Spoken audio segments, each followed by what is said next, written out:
Arrancamos hoy con una exploración a fondo de un gigante cultural, el Museo del Hermitage en San Petersburgo. Nos basamos en un resumen amplio de Wikipedia para entender este lugar, que presume de tener, ojo, la mayor colección de pinturas del mundo. Efectivamente. La misión hoy es descubrir sus orígenes, hacernos una idea de su escala, que es casi inimaginable, y bueno, asomarnos a algunas de sus colecciones más destacadas. Vale. Y todo empieza con una figura clave, la emperatriz Catalina la Grande, allá por 1764. Y empezó fuerte, ¿no? Porque adquirió una colección que resulta que el mismísimo Federico II de Prusia había rechazado antes. Eso es, imagínate. Y esa primera compra ya incluía nombres que hoy son, vamos, pilares del arte. Rembrandt, Rubens, Frans Hals, maestros flamencos y holandeses, nada menos. Vaya comienzo. Pero esa fue solo la chispa, ¿eh? Catalina, que además estaba asesorada por gente como Diderot, se lanzó a comprar colecciones enteras, por ejemplo las de Bruhl o Crozat. Su ambición era enorme, la verdad. Entonces, no era solo acumular arte por placer. Había como una estrategia detrás, ¿no? He leído que se la comparaba con Minerva, la diosa de la sabiduría. Exacto. Cada adquisición era una declaración de intenciones a Europa. Buscaba posicionar a Rusia como una potencia ilustrada, ganar prestigio internacional. Claro. Y es interesante que al principio pues no era un museo para el público, era su colección privada, su ermita. De ahí viene el nombre Hermitage. Ah, de ermitaño. Claro, un lugar personal. Sí, un espacio personal de poder y de cultura. Un refugio que acabó necesitando. Muchísimo espacio. Hablamos de cifras que marean. Más de 3 millones de objetos. Sí, es una barbaridad, aunque hay que matizar que una parte muy importante es numismática. Monedas, medallas y cosas así. Ya. Y lo que se expone de forma permanente es solo una fracción, claro. Pero para albergar todo eso, el Hermitage no es un solo edificio, es un complejo impresionante. Son varios edificios. Son 6 edificios históricos principales, ahí pegados al río Neva. Está el famoso Palacio de Invierno, que era la residencia imperial, El Palacio de Invierno, sí. y luego el pequeño Hermitage, el viejo Hermitage, el nuevo Hermitage, el Teatro del Hermitage. Y más recientemente, al otro lado de la plaza, han incorporado el edificio del Estado Mayor. Madre mía, un complejo palaciego enorme. Y dentro imagino que la variedad es igual de abrumadora, más allá de la pintura europea, que es lo más famoso. Totalmente. Tienen colecciones de antigüedades egipcias y clásicas muy, muy potentes. Ahí está, por ejemplo, el Camafeo Gonzaga, que es una joya del arte helenístico, una pasada. Ajá. O la Venus Tauride, que resulta que es una escultura original griega, algo rarísimo de encontrar. Increíble. Y viajan aún más atrás en el tiempo. Sí, sí, hasta el arte prehistórico. Custodian la alfombra de Pachirik, que se encontró en Siberia, y es la alfombra más antigua que se conoce en el mundo. La más antigua. Y las galerías del tesoro, guardan piezas de oro escita que son espectaculares. Es un recorrido por civilizaciones enteras. Vamos. Volviendo a la pintura que decíamos que es su gran fuerte, el Renacimiento italiano tiene que estar bien representado, imagino. Magníficamente. Tienen 2 Leonardos tempranos, la Madonna Lita y la Madonna Benoit, que te permiten ver su evolución. Obras de Rafael, Tiziano, y luego, claro, la Edad de Oro holandesa y flamenca es un pilar fundamental. Rembrandt, supongo. Rembrandt, por supuesto, con piezas cumbre como El retorno del hijo pródigo o Danae. Y Rubens, Van Dyck, la lista es extensísima. Y no se queda ahí, ¿verdad? ¿Qué pasa con el arte más moderno, más cercano a nosotros? Pues dieron un salto importante hacia el arte moderno. La colección de impresionistas y posimpresionistas es excepcional. Monet, Renoir, Van Gogh, Gauguin, una maravilla. Ahí es nada. Y figuras clave del siglo XX como Matisse y Picasso tienen una presencia enorme. Muchas de estas obras, de hecho, se han trasladado ahora al edificio del Estado Mayor y tienen mucho más espacio y visibilidad. El museo en sí ha sido testigo y a veces protagonista de la historia rusa. ¿Cuáles dirías que son esos momentos clave? Bueno, un hito fue su apertura al público en 1852, con Nicolás I. Luego, claro, la Revolución de 1917 lo cambió todo. Me imagino. Se nacionalizaron las colecciones imperiales y también muchas privadas, y el Palacio de Invierno se integró ya formalmente en el museo. Pero también hubo momentos oscuros, ¿no? Como las ventas de los años 30. Sí, eso fue tremendo. Entre 1930 y 1934, el gobierno soviético vendió en secreto obras maestras para conseguir divisas, dinero extranjero. Qué pena. Se perdieron piezas de valor incalculable, de Van Eyck, Rafael, Tiziano. Muchas acabaron en la National Gallery de Washington. Fue una herida importante para la colección, desde luego. ¿Y la guerra mundial también le afectó? Sí. Durante la Segunda Guerra Mundial, la evacuación de gran parte de las obras a los Urales la salvó del asedio de Leningrado, que fue brutal, aunque los edificios sí sufrieron daños por los bombardeos. Y más recientemente hubo una revelación importante, lo de los llamados tesoros ocultos. ¿Qué fue eso? Así es. En 1995 se expuso por primera vez arte impresionista y postimpresionista que había sido incautado de colecciones privadas alemanas por el Ejército Rojo en 1945. Anda. Obras que llevaban medio siglo guardadas y cuya exhibición, pues imagínate, generó bastante debate internacional. Una historia llena de altibajos, vamos. Oye, y como curiosidad final, ¿que hay gatos viviendo en el museo? Sí. Los famosos gatos del Hermitage son toda una institución, ¿eh? Descienden de los que introdujo la emperatriz Isabel para controlar a los ratones. ¿En serio? Sí, sí. Y hoy tienen hasta su propio secretario de prensa y todo. Son parte del museo. Y bueno, el Hermitage también ha buscado expandirse, con centros asociados en otras ciudades rusas e incluso internacionales, aunque algunas iniciativas, como la de Ámsterdam, han tomado caminos independientes hace poco. Recapitulando entonces. El Hermitage es una institución monumental nacida de la ambición imperial de Catalina la Grande, que ha crecido hasta ser un universo de arte y cultura. Y que ha sobrevivido a revoluciones, guerras, ventas dolorosas. Exacto. Lo que nos deja pensando, quizás, si miramos toda su historia, desde esas compras de Catalina para ganar estatus, pasando por las ventas forzadas por la política soviética, hasta la revelación de arte capturado en la guerra, ¿qué nos dice todo esto sobre cómo se entrelazan y a veces chocan el arte, el poder y la identidad de una nación a lo largo del tiempo? Es una relación compleja, ¿verdad?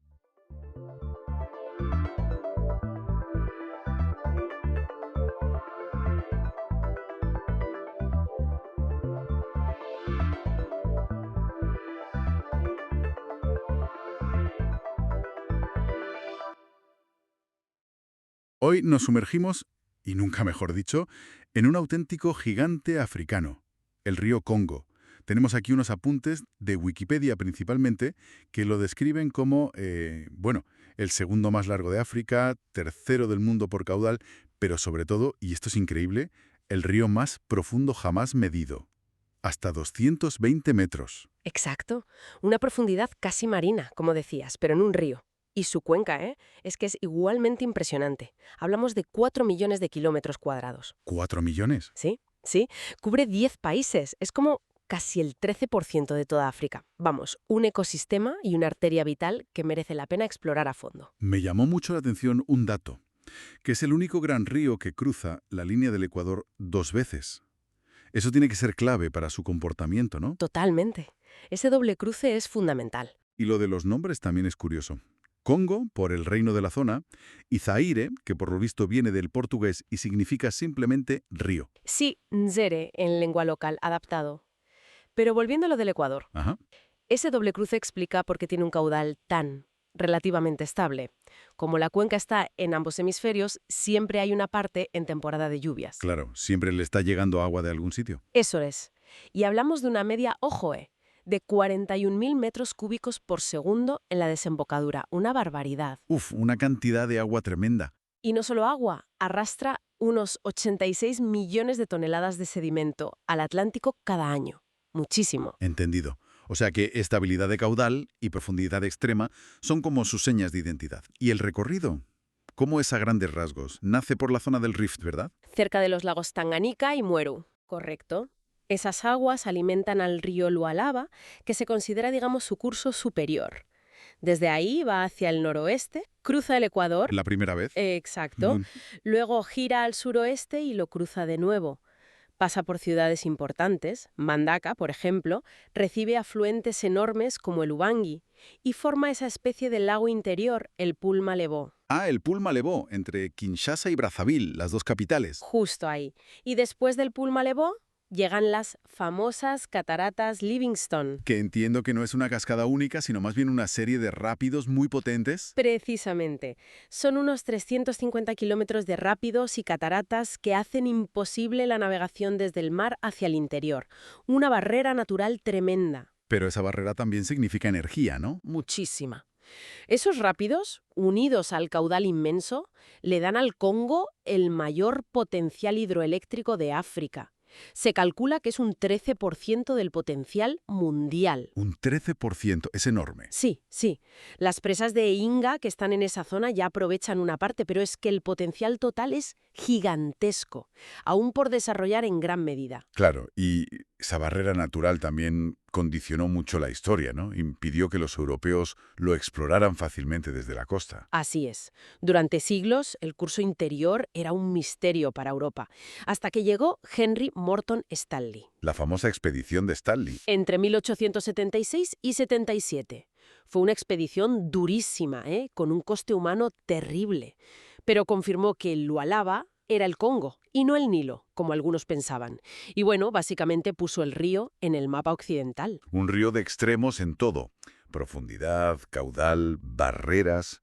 Imagino que la biodiversidad también será muy especial. Absolutamente. Es un punto caliente de biodiversidad acuática.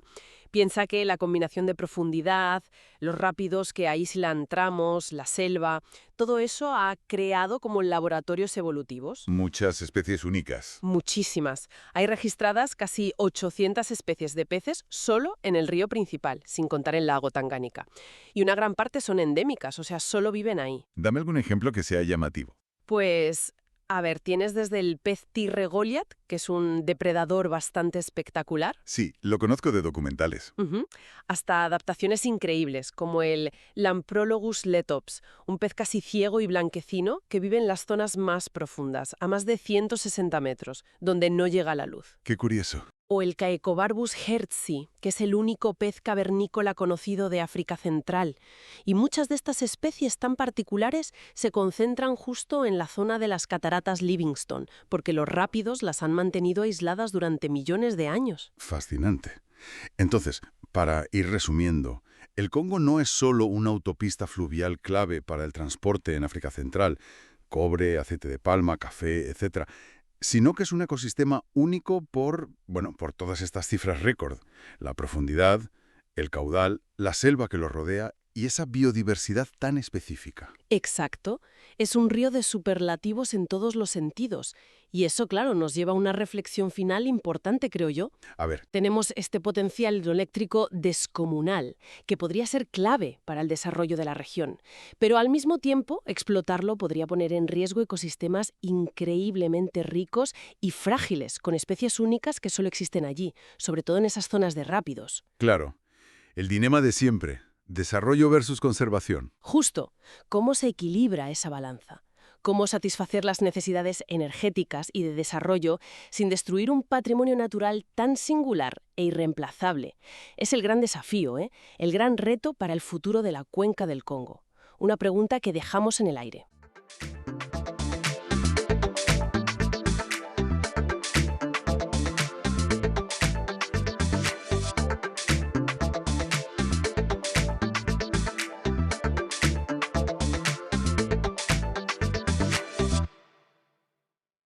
Hoy nos metemos de lleno con un clásico absoluto del teatro, Muerte de un viajante. Uf, nada menos. La obra de Arthur Miller de 1949. Un peso pesado. Exacto. Y vamos a usar la información de Wikipedia para desgranarlo un poco. Sí, la idea es ver por qué sigue siendo tan potente hoy en día. Porque la historia de Willy Loman, te toca. Totalmente. Ganó el Pulitzer, el Tony. Es esa disección brutal del sueño americano. A través de un personaje, Willy Loman, que es pura contradicción. Empecemos por ahí, por Willy, un viajante de 63 años, agotado, ya, digamos que desconectado. Sí, su mente salta constantemente entre el presente, que es bastante gris, en Brooklyn, y recuerdos de un pasado que él idealiza. Está atrapado en sí mismo, ¿no? Completamente. Y Miller usa los flashbacks de una manera genial. No es solo para contarnos cosas. No, te mete en su cabeza, sientes su confusión. Eso es. Su huida hacia momentos donde creía que todo era posible. Para él, para sus hijos. Biff y Happy. Ah, los hijos. Biff, que prometía mucho en el fútbol, y ahora, pues anda perdido. Y Happy, el otro hijo que busca el éxito fácil. Más superficial, quizás. Sí, y la tensión en casa. Sí. Se palpa. Con Linda, la mujer que intenta mantenerlo todo a flote. Es que ella sabe o intuye mucho más de lo que dice. Pero protege a Willy. Y esa tensión estalla, como en la famosa escena de Boston. Uf, sí. cuando Biff, adolescente, pilla a su padre con otra mujer. Eso es demoledor. Marca un antes y un después. Adiós a la admiración ciega. Claro, y ahí empieza gran parte de la deriva de Biff, yo creo. Es que toda la obra es ese choque. La ilusión de Willy contra la realidad. Mm, Él se ve importante, querido. ujú, Y la realidad es que su jefe, Howard, lo despide. mm. Después de tantos años, así sin más, como si fuera un trasto viejo. Duele solo de pensarlo. Ahí está la crítica feroz de Miller al sistema, a ese supuesto sueño americano. Esa idea de que si trabajas y eres simpático, te irá bien. Y Miller dice, ojo, que no siempre es así. Muestra la presión, la deshumanización y cómo la gente se aferra a mentiras para sobrevivir. Willy vive en una nube Y mientras tiene al lado a Charlie, el vecino. y a su hijo Bernard. Charlie es práctico, le ofrece trabajo, ayuda real. Y Bernard es justo el tipo de éxito que Willy quería para sus hijos. Un éxito tranquilo, sólido, sin fanfarrias. Pero Willy Willy, con su orgullo herido, lo rechaza todo. Es terrible. incluso llega a decir esa frase, que a veces un hombre vale más muerto que vivo. Ya está dándole vueltas a la idea del suicidio, influido también por las visiones de su hermano Ben. ¿Ven el fantasma del éxito? El que se fue a la selva y triunfó. ¿El mito? Exacto. Y eso conecta con lo que Miller llamaba la tragedia del hombre común. Que no hacen falta reyes para la tragedia. No, la lucha de una persona normal, como Willy, contra sus fantasmas y contra el mundo. Eso tiene una fuerza trágica enorme. Es esa lucha por la dignidad, ¿no? Aunque sea a través del autoengaño. Justo. Y Willy se aferra a sus ilusiones hasta el final. El final. La escena del restaurante, la bronca con Biff. Durísimo. Cuando Biff intenta que vea la verdad. Papá, soy un don nadie. Y tú también. Quiere liberarlo. Pero Willy no lo entiende así. No. Él cree que Biff llora de amor, de admiración. Y eso le da el empujón final. Decide matarse para que Biff cobre el seguro. Su último acto de venta. Piensa que así le deja un legado. Es tremendo. El sonido del coche. Y el requiem. El funeral. Casi nadie. La imagen final de su fracaso, de sus sueños rotos de ser alguien importante. Y Linda diciendo, somos libres. ¡Qué amargo! Miller se basó un poco en su tío, que era vendedor, y en su propia relación con su padre. Se nota que hay algo muy personal ahí. Sí, le da una autenticidad brutal. Y el impacto fue inmediato, claro. En el 49 arrasó, y sigue siendo una obra fundamental del siglo XX. Se ha repuesto 1000 veces, con actorazos como Lee Jacob al principio, luego Dustin Hoffman, Philip Seymour Hoffman. Wendell Pierce también hizo una versión increíble hace poco. Sí. Y lo curioso es que Miller la dirigió en Pekín en los 80. ¿Ah, sí? Sí, y contaba que allí, en China, la gente conectaba muchísimo con la presión por el éxito, la relación padre-hijo. Demuestra que va más allá de lo puramente americano. Es universal. Sin duda. Muerte de un viajante es una obra maestra sobre el fracaso, las mentiras que nos contamos, la familia. Y una crítica que sigue vigente. Totalmente vigente. Y te deja pensando, ¿no? Sí. En esa presión que sentía Willy. Esa idea de que tu valor como persona se mide por tu éxito profesional, por el dinero. Sigue pasando hoy. Pues me temo que sí, en muchos casos. Hasta el punto de pensar, como él, que puedes valer más muerto que vivo. Es una reflexión, bueno, que da para mucho. Desde luego, una pregunta que nos deja la obra flotando en el aire.